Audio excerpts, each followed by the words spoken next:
Hello, এটা কি 403 number room? তুমি ওই নেপাল থেকে আসা নতুন রুমমেট? আমরা তিনজন সাউথ থেকে এসেছি। মানে আমি একাই নেপালি ইন্ডিয়ান? ওরা ঝগড়া করবে না তো আমার সাথে?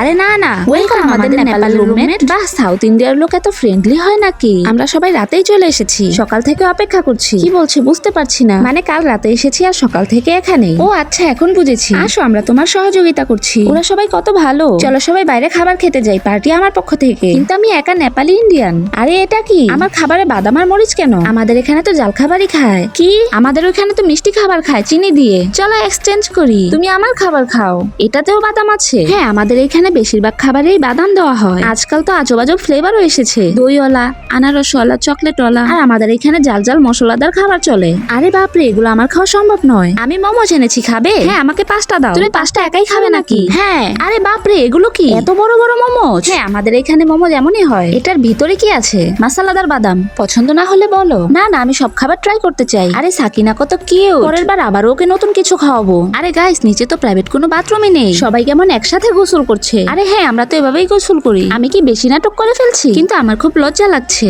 9টায় পানি বন্ধ হয়ে যাবে। কি? আমি তো গোসল না করে থাকতে পারি না। এই নাও, চাদর দিয়ে দিলাম, হয়ে গেছে। আরে এটা কি বানিয়েছো তোমরা? তোমার জন্য ছোট একটা প্রাইভেট বাথরুম। এই নাও বালতি আর গরম পানি, তুমি আরামে গোসল করো। থ্যাংক ইউ ইয়ার। চলো আমরা বাইরে দাঁড়াই, কেউ আসবে না, টেনশন করো না। যখন আমি সাউথ ইন্ডিয়ান হোস্টেলে একা নেপালি ছিলাম, আলাদা হওয়ার পরও ওরা আমাকে ভালোবেসে খুব আপন করে নেয়। সাকিনা পিঠ মেজে দিব নাকি? না না, আরে খুব মজা পাবে। না ইয়ার, কেউ ভিতরে এসো না। ওকে ভয় দেখাতে খুব ভালো লাগে। বন্ধুরা, তোমরা যদি তোমার বাবা মাকে ভালোবেসে থাকো তাহলে লাইক ও সাবস্ক্রাইব করে কমেন্টে আই লাভ ইউ বাবা মা লিখে যাও।